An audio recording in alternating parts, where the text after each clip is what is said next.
अस्सलाम वालेकुम students. The concepts of information technology series में खुशामदीद। इस सीरीज़ का जो स्टार्टिंग हमने किया है वो चैप्टर 6 से है। ये बेसिकली जो थर्ड ईयर के स्टूडेंट्स हैं उनके लिए ये बनाई गई है और उनके जो चैप्टर 6 से ही हमने स्टार्ट किया है। उसका आज हमारा लेक्चर 2 है। ये चैप्टर है ऑपरेटिंग सिस्टम और यूटिलिटी प्रोग्राम्स पे। आज हम पढ़ेंगे। आज का हमारा टॉपिक है कि ऑपरेटिंग सिस्टम क्या होता है, फंक्शंस ऑफ ऑपरेटिंग सिस्टम और ऑब्जेक्टिव्स ऑफ ऑपरेटिंग सिस्टम। चलिए स्टार्ट करते हैं। हम स्टार्ट करेंगे पहले ऑपरेटिंग सिस्टम क्या होता है इससे। Operating system. An operating system is a set of programs that manages all computer components and operations. कि ऑपरेटिंग सिस्टम जो है ये सेट ऑफ प्रोग्राम्स होते हैं, वो कंप्यूटर के तमाम कंपोनेंट्स को मैनेज भी करते हैं और कंप्यूटर के कंपोनेंट्स के साथ साथ उनके ऑपरेशंस को भी। It is the most important software that runs on a computer. ये कंप्यूटर का सबसे इंपॉर्टेंट सॉफ्टवेयर होता है जो हर वक्त रन करता है, हर वक्त चलता है। It must be installed on every computer और ये हर कंप्यूटर पे इंस्टॉल होना बहुत ज़रूरी है। The user interacts with the computer through operating system. User operating system के साथ जो कम्युनिकेशन कर रहा होता है वो ऑपरेटिंग सिस्टम के साथ है। अब देखें कंप्यूटर के मुख्तलिफ कंपोनेंट्स हैं, हार्डवेयर है जैसे कीबोर्ड है, माउस है, स्कैनर है, मॉनिटर है। अगर ऑपरेटिंग सिस्टम ना हो तो यूज़र को क्या करना पड़ेगा? यूज़र को हर जो डिवाइस है उसके साथ कम्युनिकेट करने के लिए मशीन लैंग्वेज में प्रोग्राम लिखना पड़ेगा, जो और वो भी हर दफ़ा जितनी दफ़ा आप यूज़ करेंगे आपको हर दफ़ा वो प्रोग्राम लिखना पड़ेगा। और एक तो मशीन लैंग्वेज को लर्न करना बहुत मुश्किल है, दूसरा ये बहुत ज़्यादा लेंथी और कॉम्प्लेक्स हो जाता है ये प्रोसेस। तो उसको ही ओवरकम करने के लिए ऑपरेटिंग सिस्टम जो एक सिस्टम सॉफ्टवेयर है वो सॉफ्टवेयर के ज़रिए यूज़र कंप्यूटर के साथ इंटरेक्ट करता है। एक तो इसका ये मकसद है। दूसरा, अगर ऑपरेटिंग सिस्टम ना हो तो कंप्यूटर के बहुत सारे रिसोर्सेज हैं, बहुत ज़्यादा यूज़र भी यूज़ कर रहे होते हैं, तो वो भी ऑपरेटिंग सिस्टम ही मैनेज कर रहा होता है कि कौन से यूज़र को कौन सा रिसोर्स दिया जाए। तो वो अगर ऑपरेटिंग सिस्टम नहीं होगा जो गवर्न कर रहा होता है, जो सारी चीज़ों को रन कर रहा होता है, तो यूज़र चाहे एक ही रिसोर्स को एक्वायर करके बैठा रहे और जिसके बाद डेडलॉक की सिचुएशन आ जाए। तो इस सिचुएशन में ऑपरेटिंग सिस्टम एक ऐसा सिस्टम सॉफ्टवेयर होता है जो तमाम कंपोनेंट्स को मैनेज भी कर रहा होता है और उनके ऑपरेशंस को भी। कुछ इंपॉर्टेंट टास्क होते हैं ऑपरेटिंग सिस्टम के जो ऑपरेटिंग सिस्टम परफॉर्म करता है। It loads programme into memory and execute them. ये प्रोग्राम जितने भी होते हैं उन्हें कंप्यूटर की मेमोरी जो रैंडम एक्सेस मेमोरी है, रैम हम बोलते हैं, उसमें लोड करता है, फिर उन्हें एग्जीक्यूट करता है। ये भी ऑपरेटिंग सिस्टम का ही काम है। It controls the operations of all the devices. जितनी भी कंप्यूटर के साथ डिवाइसेस अटैच हैं, keyboard, mouse, monitor, scanner, speaker, इन सब के ऑपरेशंस को भी कंट्रोल ऑपरेटिंग सिस्टम करता है। It manages files and folders. हमारे कंप्यूटर के अंदर बहुत सारी फाइल्स पड़ी होती हैं, फोल्डर्स होते हैं, उन सबको भी ऑपरेटिंग सिस्टम ही मैनेज करता है। It provides the facility to create password to make sure it is not used by unauthorised person. कि और हम अपने कंप्यूटर के ऊपर पासवर्ड वगैरह लगाते हैं कि कोई अनऑथराइज्ड जो बंदा है या कोई और जो उसमें चेंजेस कर सकता है वो उसे यूज़ ना करे, तो हम पासवर्ड यूज़ करते हैं। ये फैसिलिटी भी ऑपरेटिंग सिस्टम ही देता है। It identifies the hardware problem and display messages to solve them. इसके अलावा ये कंप्यूटर के जितने भी हार्डवेयर इसके साथ अटैच होते हैं उनमें अगर कोई प्रॉब्लम आता है तो उन्हें आइडेंटिफाई भी करता है और उसके बाद मैसेज भी देता है कि उन्हें सॉल्व किया जाए। कुछ ऑपरेटिंग सिस्टम की एग्जांपल है माइक्रोसॉफ्ट विंडोज़ है, बहुत ज़्यादा पॉपुलर है मार्केट में। मोस्टली जो हमारे कंप्यूटर है उसमें माइक्रोसॉफ्ट विंडोज़ ही की जाती है और ये सिस्टम सॉफ्टवेयर और ऑपरेटिंग सिस्टम है।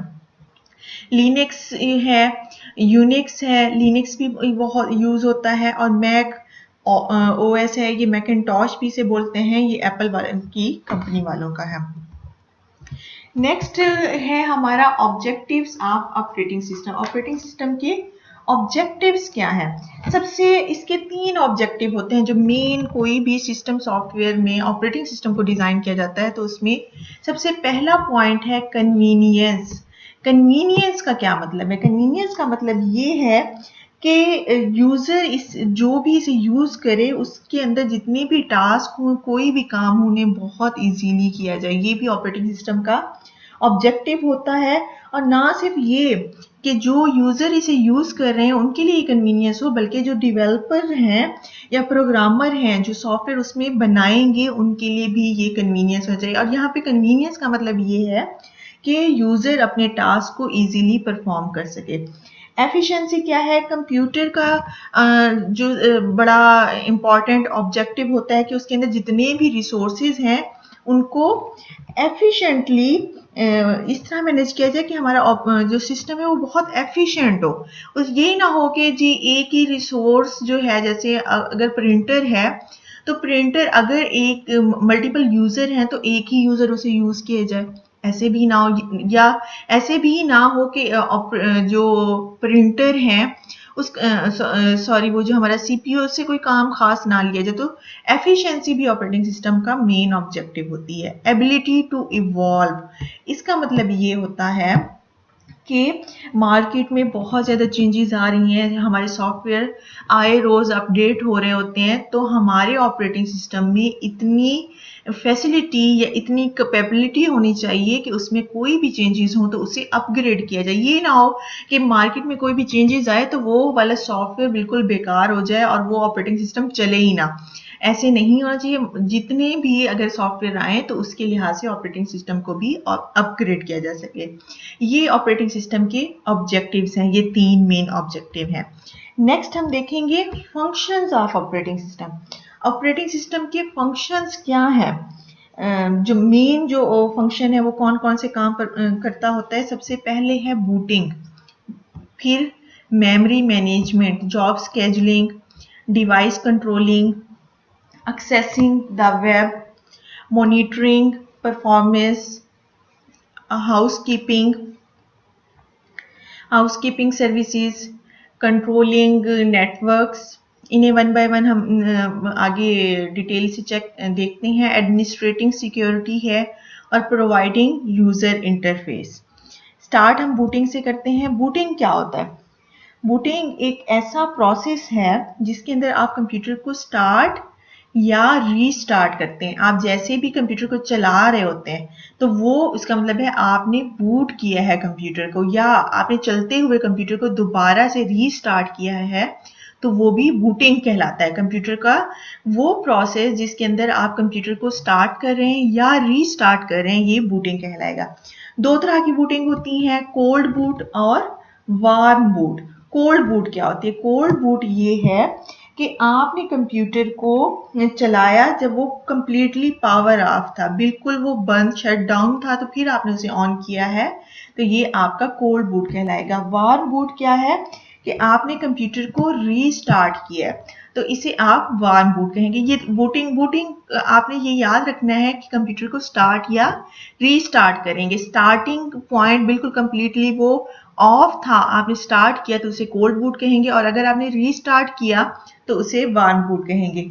जब बूटिंग प्रोसेस स्टार्ट होता है तो फिर क्या काम होता है?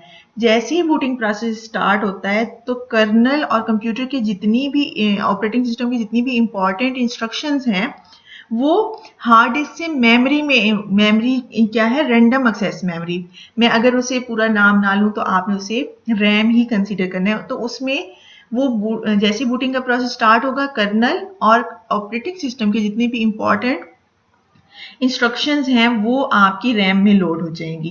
कर्नल क्या है? कर्नल कंप्यूटर ऑपरेटिंग सिस्टम का सबसे इंपॉर्टेंट पार्ट होता है। ये क्या करता है? मेमोरी को मैनेज करता है, डिवाइसेस को मैनेज करता है, कंप्यूटर का जो क्लॉक है उसे मैनेज करेगा, एप्लीकेशन जितनी भी हैं उसके अंदर उन्हें स्टार्ट करता है, और कंप्यूटर के रिसोर्सेज जैसे उसके अंदर डिवाइसेस हैं, प्रोग्राम्स, डाटा, इंफॉर्मेशन जितनी भी हैं उन सब को ये असाइन भी कर्नल करेगा। तो यूं समझ लें कि ऑपरेटिंग सिस्टम का सबसे इंपॉर्टेंट पार्ट जो है कर्नल है, और जितनी देर तक आपका कंप्यूटर ऑन रहता है कर्नल आपका परमानेंटली जो है वो मेन मेमोरी में रहता है।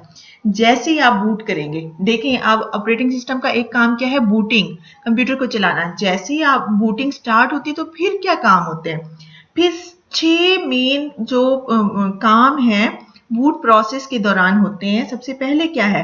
कंप्यूटर जो उसके अंदर जो पावर आ रही होती है, इलेक्ट्रिकल पावर आ रही होती है, तो उसको रिसीव करेगा और फिर उसके कंप्यूटर के सिस्टम के जितने भी मेन कंपोनेंट्स हैं उन चलाने के लिए ज़रूरी हैं उन सबको वो डिस्ट्रीब्यूट करेगा। उसके बाद बायोस प्रोग्राम को स्टार्ट करेगा जैसे ही रोम में पावर आएगी। रोम क्या होता है? रीड ओनली मेमोरी होती है और ये हमारी परमानेंट होती है। देखिए रैम हमारी टेम्परेरी है, उसके अंदर चीजें जैसे आप कंप्यूटर को बंद करते हैं वो सारी उसके अंदर से रिमूव हो जाती हैं। ऑपरेटिंग सिस्टम रोम में होता है, तो वो अगर वो भी रैम में होता तो वो तो वहां से रिमूव हो जाए। हर दफा जैसे ही आप कंप्यूटर को स्टार्ट करें तो आपको जो रोम है सॉरी वो ऑपरेटिंग सिस्टम हर दफा इंस्टॉल करना पड़े, तो हमारा जो ऑपरेटिंग सिस्टम होता है वो रोम में होता है। तो फिर उसके बाद जैसे रोम रिसीव करती है पावर को, उसके अंदर बायोस प्रोग्राम जो है वो स्टार्ट होते हैं। बायोस क्या है? बेसिक इनपुट आउटपुट सिस्टम, जिसके अंदर वो इंस्ट्रक्शंस होती हैं जो ऑपरेटिंग सिस्टम को लोड करने से पहले ही कंप्यूटर को चलाने के लिए जरूरी है। बायोस लोड हो गई रोम के अंदर, फिर उसके बाद होगा बायोस क्या करेगी? पोस्ट बोलते हैं इसे, पावर ऑन सेल्फ टेस्ट। वो क्या करती है? कंप्यूटर के जितने भी इंपॉर्टेंट और क्रिटिकल कंपोनेंट्स हैं उनको चेक करती है कि वो प्रॉपर रन कर रहे हैं या नहीं। अगर वो प्रॉपर रन कर रहे होते हैं तो ठीक है, नहीं तो वो एक बीप सा एक उसमें से आवाज आती है और एक मैसेज वो डिस्प्ले कराता है कि आपके इस जो कंपोनेंट में ये प्रॉब्लम है। उसके बाद जैसे इंपॉर्टेंट उसके पार्ट को चेक कर लिया गया, नेक्स्ट पार्ट क्या होता है कि जितनी भी डिवाइसेस कंप्यूटर के साथ अटैच हैं जैसे प्रिंटर है, स्कैनर है, फिर उनको चेक किया जाता है कि क्या वो प्रॉपर काम कर रही हैं। अगर वो काम कर रही होंगी तो वेल एंड गुड, नहीं तो फिर भी अगेन इसकी बीप आएगी और एक फ्लैश मैसेज जो है वो रिसीव होगा कि इसके अंदर कुछ एरर है। अब देखिए 3 और 4 जो स्टेप था जिसमें पावर ऑन सेल्फ टेस्ट था, आपकी जो डिवाइसेस कनेक्टेड थी उनको चेक कर लिया गया, तो उसका नेक्स्ट स्टेप है कि अगर हमारा सिस्टम जो है बिल्कुल एरर फ्री है तो फिर क्या करेंगे? फिर ऑपरेटिंग सिस्टम को रैम में लोड कर दिया जाएगा। रैम में लोड करने के जो बायोस है कर्नल को लोड करेगी और उसके जितने भी इंपॉर्टेंट कंपोनेंट्स हैं, और उसके बाद ऑपरेटिंग सिस्टम को सारा कंट्रोल मिल जाता है। इससे पहले जो है वो बायोस काम कर रही है, उसके बाद ऑपरेटिंग सिस्टम जैसे फिर वो प्रोसेस है कि वो आपसे यूजर नेम और पासवर्ड मांगेगा। जैसे वो हमारी आती है ना साइन इन वाली स्क्रीन आ जाती है, उसे साइन इन करने के बाद फिर आपके सामने मेन विंडो ओपन होती है। ये सारा प्रोसेस जो है इसे हम बूटिंग प्रोसेस कहते हैं। ये भी ऑपरेटिंग सिस्टम का काम होता है। नेक्स्ट हमारा है मेमोरी मैनेजमेंट। मेमोरी मैनेजमेंट क्या है? Random access memory. Memory management एक ऐसा प्रोसेस है जिसमें आपने मेन मेमोरी की ऑप्टिमाइजेशन किया जाती है। ऑप्टिमाइजेशन की जाती है मतलब ये है कि जैसे हमारी रैंडम एक्सेस मेमोरी है तो ये बहुत फास्ट तो होती है मगर इसकी स्पेस कम होती है, तो इसके अंदर कुछ जो प्रोसेस हैं वो जब एग्जीक्यूट हो रहे होते हैं तो वो रैम में आते हैं, उसके बाद उसे डी एलोकेट कर दिया जाता है, मतलब उसमें से निकाल दिया जाता है। तो ये भी ऑपरेटिंग सिस्टम का काम है कि कौन से प्रोसेस को मेमोरी एलोकेट की जाए और फिर डी एलोकेट की जाए। और बाज़ दफ़ा ऐसे होता है कि हार्ड डिस्क के कुछ पार्ट को मेन मेमोरी कंसीडर कर दिया जाता है एडिशनल रैम के तौर पे, तो इस प्रोसेस को हम कहते हैं वर्चुअल मेमोरी। ये भी ऑपरेटिंग सिस्टम कर रहा होता है।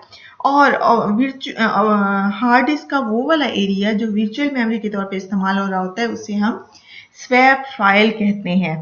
और इसमें क्या करते हैं कि कुछ उसका पार्ट जो है प्रोसेस का मेन मेमोरी में होता है, कुछ हमारा स्वैप फाइल में होता है। तो फिर क्या करता है ऑपरेटिंग सिस्टम? स्वैपिंग करता है। एक जब उसे जरूरत पड़ती है तो वो रैम वाला पार्ट एग्जीक्यूट करता है और फिर हार्ड डिस्क में जाता है। तो इस प्रोसेस में जिसमें वो इंस्ट्रक्शंस को स्वैप कर रहा होता है इसे हम पेज बोलते हैं, जिस इंस्ट्रक्शन को कर रहा होता है, और जो प्रोसेस होता है कंप्लीट उसे हम पेजिंग कहते हैं। और अगर ऑपरेटिंग सिस्टम बहुत ज्यादा टाइम वेस्ट करे एग्जीक्यूशन के बजाय पेजिंग में तो उसे हम थ्रेशिंग बोलते हैं। तो ये मेमोरी मैनेजमेंट का ये वाला पार्ट जिसमें प्रोसेस की एलोकेशन और डी एलोकेशन की जाती है, तो ये भी ऑपरेटिंग सिस्टम का ही काम होता है। नेक्स्ट हमारे पास है जॉब स्केजुलिंग। जॉब स्केजुलिंग क्या होता है कि एक ऑपरेशन जो प्रोसेसर मैनेज कर रहा होता है या एग्जीक्यूट कर रहा होता है उसे हम जॉब बोलते हैं. There may be many jobs to execute such as executing instructions, getting input और displaying result to the user. तो मतलब जो भी प्रोसेसर एक ही वक्त में कोई ऑपरेशन कर रहा होता है तो उसे जॉब कहते हैं. और एक वक्त में बहुत ज़्यादा उसके पास जॉब्स हो सकती हैं, जैसे वो कोई इंस्ट्रक्शंस को एग्जीक्यूट कर रहा है, यूजर से इनपुट भी ले रहा है, उनका रिजल्ट भी दे रहा है. तो ऑपरेटिंग सिस्टम ये देखता है कि उसका ऑर्डर कैसा होना चाहिए, उन जॉब्स का किस तरह उन ऑर्डर को उन जॉब्स को एग्जीक्यूट किया जाए. इसे हम जॉब स्केजुलिंग बोलते हैं. बाज दफ़ा ये फर्स्ट कम फर्स्ट सर्व इसे बोलते हैं कि जो जॉब पहले आएगी उसे पहले एग्जीक्यूट किया जाएगा. बाज दफ़ा ऐसे होता है शॉर्टेस्ट जॉब फर्स्ट, कि उसमें क्या होता है कि जो सबसे शॉर्टेस्ट होती है, मतलब अगर जो पहली आई है जॉब वो 1 घंटे की है और जो उससे नेक्स्ट आई है वो 1 मिनट की है, तो उसे जो वेट करना पड़ेगा वो 1 घंटा वेट करना पड़ेगा. तो फिर वो क्या करते हैं कि जो जॉब कम टाइम ले रही होती है तो उसे पहले कर लेते हैं. ये मतलब कुछ उसके जॉब स्केजुलिंग एल्गोरिदम है जिन पे वो काम कर रहा होता है. तो ये भी ऑपरेटिंग सिस्टम का ही काम होता है कि उसे किस तरह एग्जीक्यूट किया जाएगा, कौन सी जॉब को पहले टाइम दिया जाएगा, कौन सी जॉब को बाद में दिया जाएगा, उसे वेट कराया जाएगा. नेक्स्ट है डिवाइस कंट्रोलिंग. कंप्यूटर के साथ बहुत ज़्यादा डिवाइसेस अटैच होती हैं, जैसे और वो ऑपरेटिंग सिस्टम क्या करता है, उन सारी डिवाइसेस को कंट्रोल भी करता है. फिर जो हार्डवेयर डिवाइसेस हैं वो कंप्यूटर के साथ जितनी भी अटैच होती हैं उन्हें एक सॉफ्टवेयर के जरिए कंट्रोल किया जाता है, जिसे हम डिवाइस ड्राइवर कहते हैं. डिवाइस ड्राइवर क्या करता है, वो भी एक सॉफ्टवेयर ही होता है. वो ऑपरेटिंग सिस्टम को बता रहा होता है कि उसने डिवाइसेस के साथ किस तरह जो है कम्युनिकेट करना है. तो बाज़ जो ऑपरेटिंग सिस्टम है उनमें डिवाइस ड्राइवर जो हैं इंस्टॉल होते हैं पहले ही, जिन्हें हम प्लग एंड प्ले की फैसिलिटी भी बोलते हैं, और कुछ के साथ नहीं होते. कुछ डिवाइस ड्राइवर्स उसमें मौजूद नहीं होते. तो विंडोज सॉफ्टवेयर जो है वो हमें ये फैसिलिटी देता है कि हम वो गाइड करता रहता है साथ साथ कि उन सॉफ्टवेयर को किस तरह इंस्टॉल किया जाए. नेक्स्ट हमारे पास है एक्सेसिंग द वेब. वेब क्या है, इंटरनेट है. कि operating system provide the facility to connect to the web. Operating system हमें ये फैसिलिटी देता है कि हम वेब के साथ या इंटरनेट के साथ कनेक्ट हो सकें, और इसके लिए वो यूज़र को गाइड कर रहा होता है कि वो कंप्यूटर और इंटरनेट सर्विस प्रोवाइडर, जिस कंपनी का हम इंटरनेट यूज़ कर रहे हैं, उनके साथ दरमियान में कम्युनिकेशन किस तरह होगी. और कुछ ऑपरेटिंग सिस्टम जो हैं वो फैसिलिटी देते हैं कि वेब ब्राउज़र और ईमेल प्रोग्राम की भी होती है. वेब ब्राउज़र का मतलब ये होता है कि आपने इंटरनेट जिसके ऊपर आप इंटरनेट की मुख्तलिफ वेबसाइट्स को व्यू कर सकते हैं, और ईमेल क्या होती है, ईमेल प्रोग्राम के ज़रिए आप ईमेल को सेंड एंड रिसीव कर सकते हैं. तो ये फैसिलिटी भी ऑपरेटिंग सिस्टम ही देता है, ये उसी का ही फंक्शन है. नेक्स्ट है monitoring performance. Operating system also monitors the performance of computer. Computer की परफॉर्मेंस को भी ऑपरेटिंग सिस्टम मॉनिटर कर रहा होता है. और परफॉर्मेंस मॉनिटर क्या होता है कि परफॉर्मेंस मॉनिटर एक प्रोग्राम होता है, वो चेक करता है कंप्यूटर के जितने भी रिसोर्सेस हैं, जैसे कि ये मॉनिटर कर रहा होता है प्रोसेसर को, डिस्क को, मेमोरी एंड नेटवर्क्स को. तो ये मॉनिटरिंग करना भी ऑपरेटिंग सिस्टम का ही काम होता है. नेक्स्ट है house keeping services. House keeping services क्या होती हैं कि इसके अंदर ऑपरेटिंग सिस्टम क्या करता है, मुख्तलिफ फंक्शंस को परफॉर्म करता है, जैसे स्टोरेज या फाइल मैनेजमेंट सिस्टम, इन्हें फाइल मैनेजर बोलते हैं. इसकी ये फिर कौन कौन से काम कर रहा होता है हाउस कीपिंग सर्विसेज में, कि फॉर्मेटिंग एंड कॉपिंग डिस्क, के कॉपी डिस्क को कॉपी करना या फॉर्मेट करना, display a list of files on a storage medium, कि स्टोरेज मीडियम पे मुख्तलिफ फाइल्स को डिस्प्ले करना, checking the amount of used और free space on storage medium. Storage medium में जितनी स्पेस है या कितनी यूज़ हो गई है वो सारा ये चेक करता है.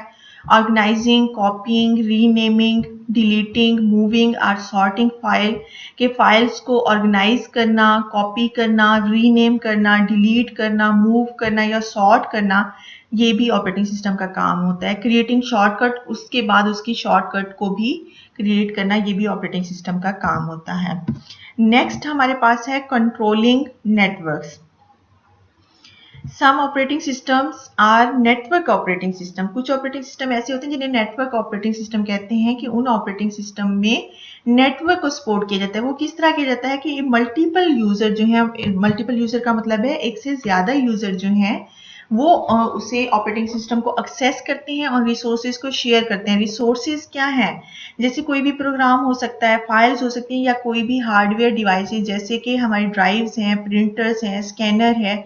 तो इस तरह उन्हें वो यूज कर सकते हैं नेटवर्क पे। तो ये सारा प्रोसेस भी ऑपरेटिंग सिस्टम ही कंट्रोल कर रहा होता है। उसके बाद है एडमिनिस्ट्रेटिंग सिक्योरिटी। मैंने जो हमने ऑपरेटिंग सिस्टम का ये लेक्चर स्टार्ट किया था उसमें पहली बात ये डिस्कस, जब हम इंपॉर्टेंट टास्क को कर रहे थे तो उसमें था कि हमें अगर अपने सिस्टम को अनऑथराइज्ड यूज से बचाना है तो हम उसकी सिक्योरिटी का इंतजाम करते हैं, कोई पासवर्ड वगैरह लगाते हैं, कोई लॉगिन लगाते हैं। तो ये वाली फैसिलिटी भी ऑपरेटिंग सिस्टम दे रहा होता है कि उसके जरिए एक तो या आप पूरे के पूरा जो आपका सिस्टम है उसे आप यूजर आईडी और पासवर्ड से हाइड कर रहे होते हैं, या आप मल्टीपल यूजर को कुछ एक्सेस दे रहे होते हैं। सपोज आपके घर में कोई छोटा बच्चा है तो आप चाहते हैं कि उसे थोड़ी सी मतलब गेमिंग वाली उसे फैसिलिटी मिले, और बाद आपकी जो ऑफिस की क्रिटिकल फाइल्स हैं चाहते हैं कि उन्हें वो चेंज ना करे, तो आप उन्हें ऐसे एक्सेस दे सकते हैं कि कुछ ही फोल्डर तक उन्हें एक्सेस होगी और कुछ तक नहीं होगी। तो ये वाली फैसिलिटी भी ऑपरेटिंग सिस्टम ही देता है। नेक्स्ट है प्रोवाइडिंग यूजर इंटरफेस।